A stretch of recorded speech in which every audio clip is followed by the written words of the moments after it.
Hey everybody, welcome back to the Throttle channel. We've got an exciting episode for you guys today. That's right, we're not in sunny Southern California. We are actually just outside of Tokyo at Top Rank PDI. And this is where a lot of cars come after they go through auction. Top Rank purchases them, they bring them back here and they do service and maintenance, and the cars get listed for sale. And I've picked 3 cars today that I think are relatable for our audience, for us as a shop that wants to rebuild cars that are also relatable to our audience. And heck, you might even be in the market for one of these cars. So tune in guys, we've got 3 great cars coming at you. Let's get started. The first car we've chosen today is a 1999 Nissan Silvia. These are really special cars, and for those of you guys in the United States, we never got these. We got the S13 240SX, we got the S14 240SX, but we never ever received the S15 platform. And it is arguably the best looking one out of the bunch. So sadly, we didn't get these. We're gonna show you one today that's gonna be eligible for import at the end of this year, which is exciting. More so, I think the affordability of this car lends itself nicely to a project potentially here on the Throttle channel. So let's take a closer look at this car. I'm gonna walk you guys around the whole thing.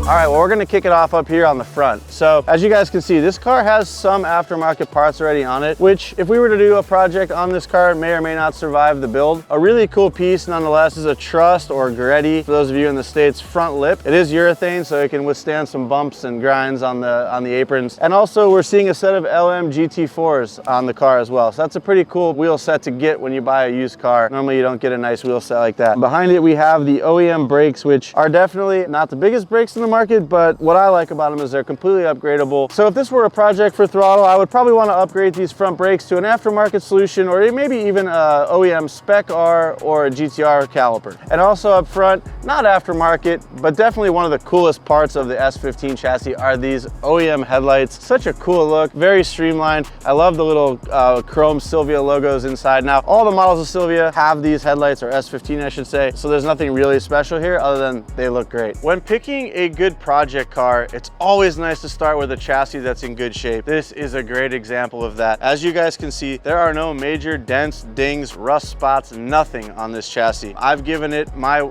good thorough once over, and I am absolutely positive that this would be a good purchase. I don't see any issues with rust. I know where the traditional issues are on these cars. I've checked them all. It looks pretty good. As a project car, you can deal with some flaws because a lot of times you're adding a wide body kit, or you're changing this, or you're changing that, which is going to replace maybe a defective component that's already on the car. But I'll tell you, this car has great bones, and if we were to do a project, I would probably pick this one. Around back, again, we have our LM GT4s. We've got a big meaty tire on here. Again, these are things that are probably going to be changed if it's a project car, so you don't want to focus your efforts too much on picking that stuff apart. What I like about this car is it has the OEM wing. This is my favorite wing on these cars. They had a couple different versions. They had a ducktail. You could go with no wing, you could have this wing, and there's a couple variants. I like this one the best, and the fact that it's already on here is pretty cool. One of the things I love about this is the triangulated third brake light in here. The way they've integrated it into a high-rise wing, I think it's really cool. And again, this car has some aero stuff on it. It does have a side skirt,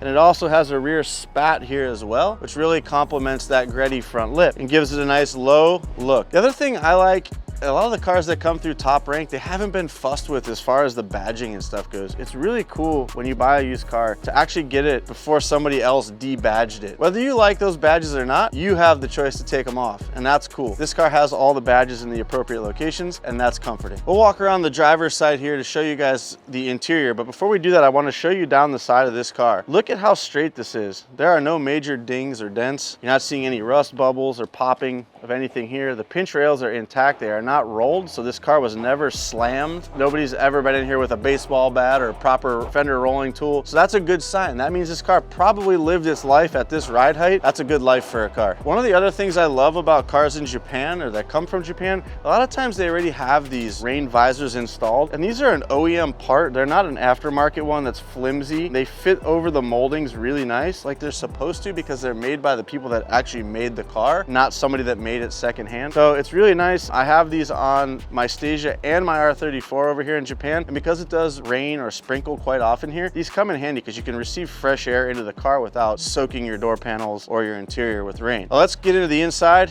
and see how it looks. This one has been really well kept. The bolsters show a little bit of wear, but that's really normal for a car that's almost 25 years old. We've got a steering wheel with leather wrap. It's in pretty good shape. Airbag looks intact. A lot of times you see these are faded and just kind of worn out. This one looks like in pretty good shape. It is a little shiny, so could use a good cleaning, but all in all, what I like about this particular Silvia is that everything is here in its factory location, and it really hasn't been fussed with too much. Even has the factory carpets in here. It does have a set of old logo Nismo pedals, including the dead pedal, which I think nowadays is probably worth quite a bit of money. It also has a Nismo shift knob. All in all, this is pretty much an OEM interior, how you would expect it to look if it was bought brand new. So again, like I said earlier, with the wheel arches, you can tell somebody wasn't in here heavily modifying this car and it had been put back to stock or anything like that. It looks like it was cared for and it just wasn't fussed with, and I like that. So you know what you're getting into when you start a project on a car like this. It's always nice to start with everything in the place it's supposed to be, and you make the mods as needed. This is a great starting point. The other thing I like is that this is a Spec S. The Spec R cars came with this as a standard feature, but I think the Spec S's, and don't quote me on this, but I think the Spec S's came with this as an option. And this is the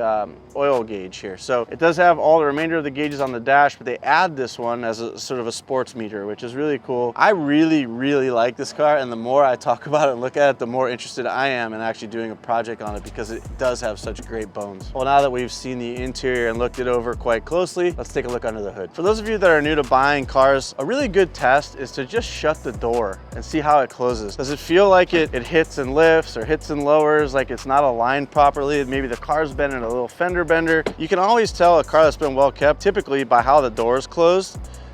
And this car door closes just like a brand new car. So that's a good sign. That means that the seals aren't terribly worn out, the latches are in decent shape, and your alignment is good, which means it probably hasn't been in a big accident or something that you should be alarmed by. The other thing you want to do is before you pop this hood, check the gaps in the hood. See these gaps right here? If these aren't the same on both sides and they're not true, that means someone either had the hood off or this thing's been in a front end collision. So right now, judging by what I can see, everything aligns really nice, lines up to the headlights. This thing's very straight. All right, well, I can see that the boys at Top Rank have been in here because I see a brand new battery that's been replaced, and I see a pretty tidy engine bay. Is it the cleanest engine bay I've ever seen? No. Does it look like a car that's lived on the earth for 25 years? Yes. So what's really cool is this is, again, the perfect project car platform. We've got an SR20 DE in here. That's right, guys. This is a non-turbo car. I know you're typically used to seeing turbos on SR20s. The Spec S came with a non-turbo option, and this one actually has an aftermarket header on it. That means somebody was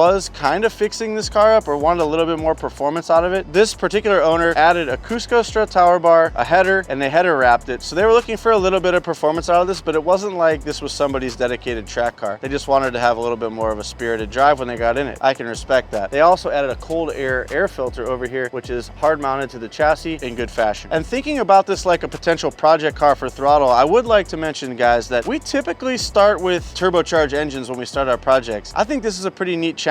So we could start with a non-turbo version, and we could put the money that we would have spent on a Spec R into the turbo system and all the stuff that goes with that to make this a really great option and a weapon at the track. One of the other things I always take a look at in here are the strut towers. Nissan's typically had issues with the strut towers on these cars because a lot of times moisture got in between the materials and would rot from the inside out. These strut towers look very solid, and they also look very straight. I'm looking at all the seam sealer in here. That's always where I look to see if the seam sealer has been disrupted in any way. A lot of times if there's been an accident and this has been repaired, you'll notice a variation in the seam sealer. The OEM seam sealer is very easy to tell when you see it, and if it's not there or it's been disrupted, it's also very easy to tell. So this car, I'm very happy to say that it doesn't look like it's ever had any front end work done on it. The core support is very straight, original paint on it. You can see where the seals have been rubbing for many years. This is no problem. I think this car is an absolute fantastic blank canvas for our very own Mona Lisa. All right, well, that's gonna be a wrap on this beautiful S15 Spec S. This is a really good platform for a project. So let us know if you guys wanna see us turbocharge this SR20 and make this thing the machine it wants to be. We've got a couple more cars to show you guys, so stay tuned. I'm gonna pull this one off and go get you the next one.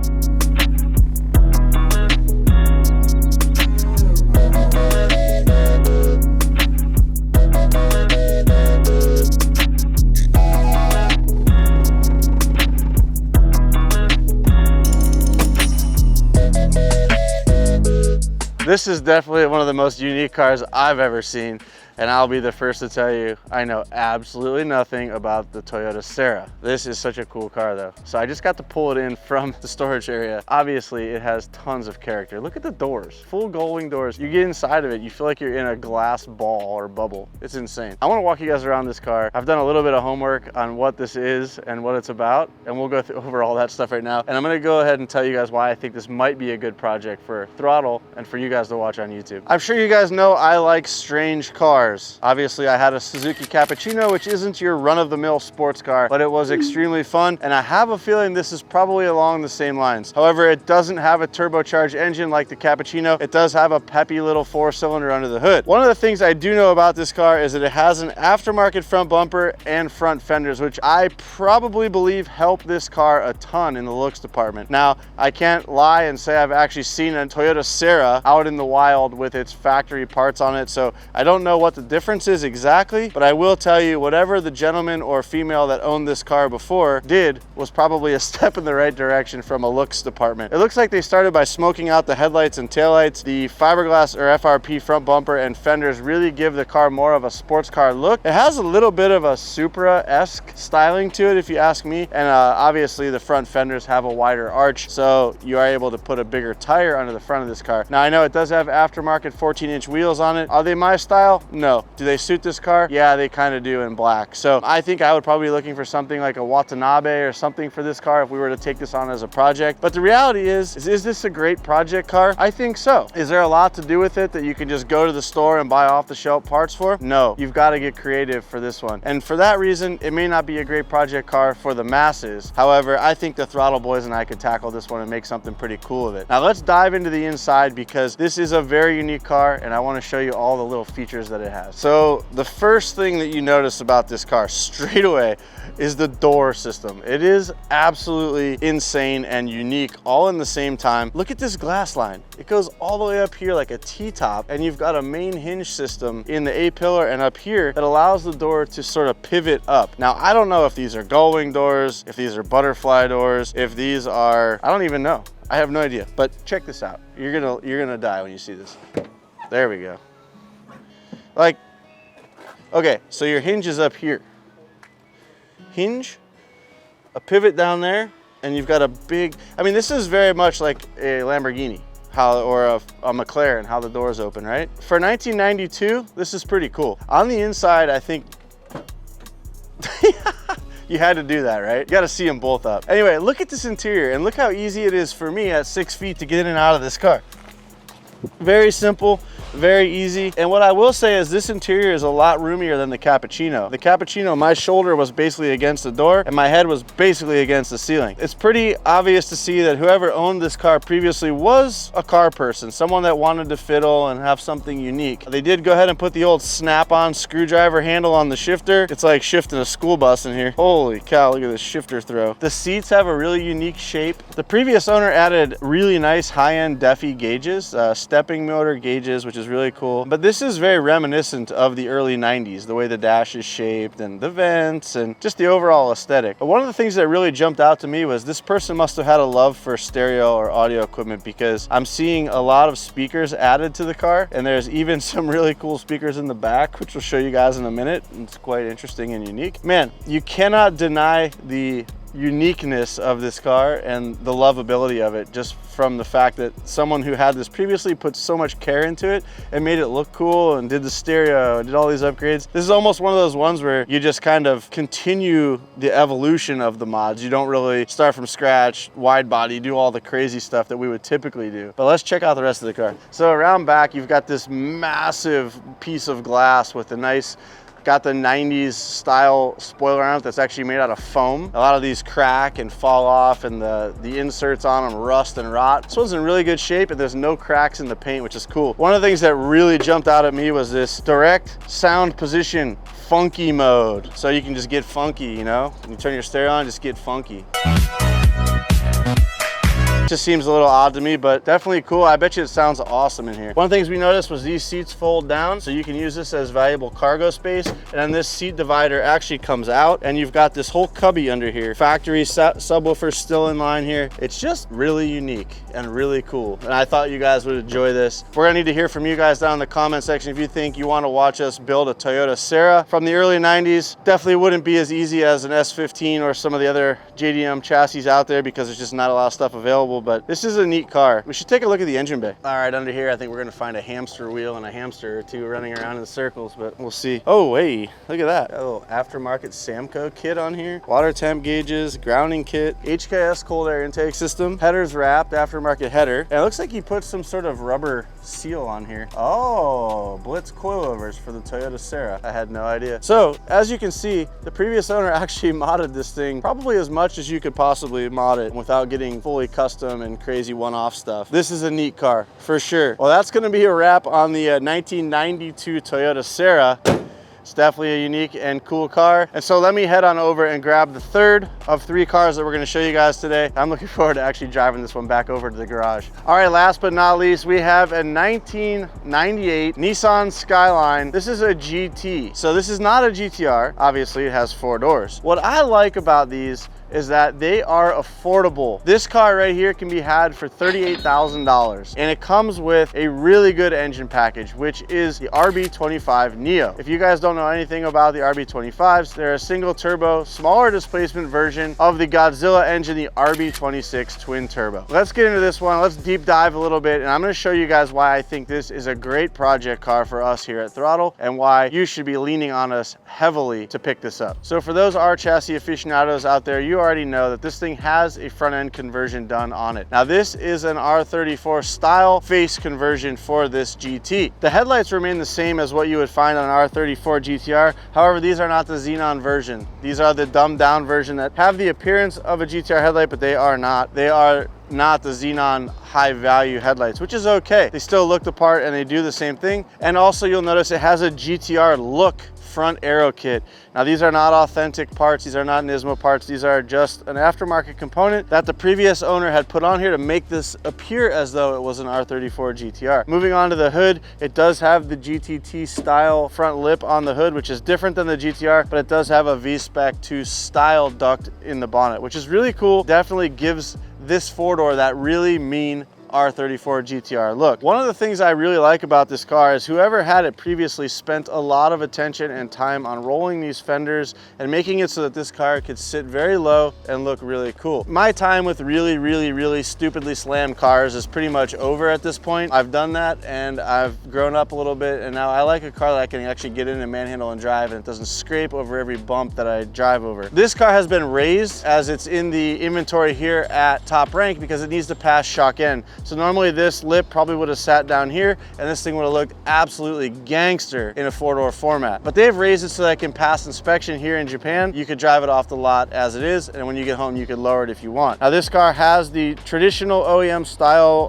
Nissan caliper and brake setup. It has not been upgraded, and it even has a set of work emotion wheels that will come with the car when it's purchased. This is one of those upgrades that, is this your wheel or your style of wheel? Maybe not, but hey, you could slang these and get yourself the proper set that you want by basically taking these off and just listing them up for sale. Moving around the side here, you notice the aero package continues. Now this is a Nismo style, or R34 GTR style Nismo side skirt, and also the rear underlip here. The rear of the R34 GTTs is actually quite longer on the 4-doors. So if you look at a GTR versus a GTT, you're gonna see that this had to be recreated and lengthened. So it is actually quite unique. And one thing I do like is they did put the Nismo style carbon fiber on all the pillars. Really kind of ties that whole GTR feel to this car. And what I love about it is you got room for your friends, the groceries, your dog, whatever. 4 doors, you can't go wrong. Now the previous owner of this car has spiced it up quite a bit. If you take a look in here, you'll see it's got some authentic carbon fiber door trims. He's got a carbon fiber shift knob. It does already come equipped with the ETC, which is for the toll roads here in Japan. If this were imported into the US, which I should say this car is eligible for import July of 2023 this year. So if you're in the market for a GTT, this one is available. You might have to buy it out from underneath throttle, but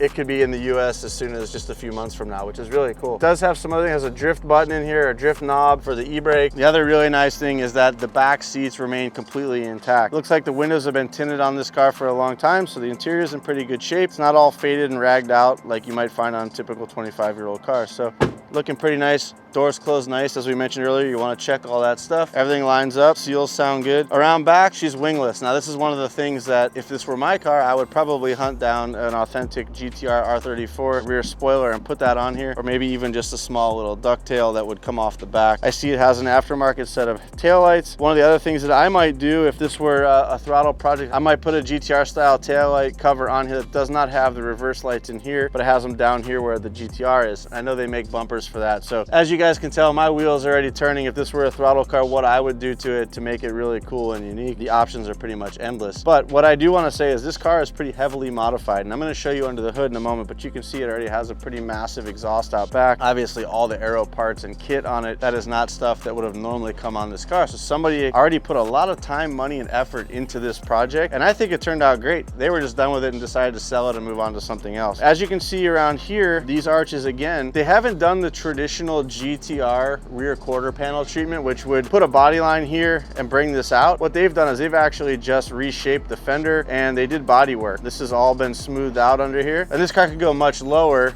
and potentially not rub. Now, I can't say that it doesn't because I haven't been in it. It has been done what appears to be properly, and I don't feel any rust or anything underneath that would be a red flag for a project. So all in all, this is a really cool car. I think with the proper wheels and the proper stance on it, it could be pretty gangster looking. It does have a Brid bucket in the front, as you can see from the back here. I just sat inside this thing, and it's a very tight seat. This was definitely not a large gentleman or woman that was driving this car. They also upgraded the steering wheel, got some gauge accessories. It also has an Apex Power FC. It looks like they put the time and money in. They built a pretty neat car and moved on to something else. But just because they were done with it doesn't mean this isn't a good project car. The price is right. It already has an R34 GTR style face. It definitely looks the part and aggressive, and so I think this is a fantastic starting point for a project car. All right, let's take a look under the hood here. This is where it could go sideways really fast, or it could be amazing. So this is FRP.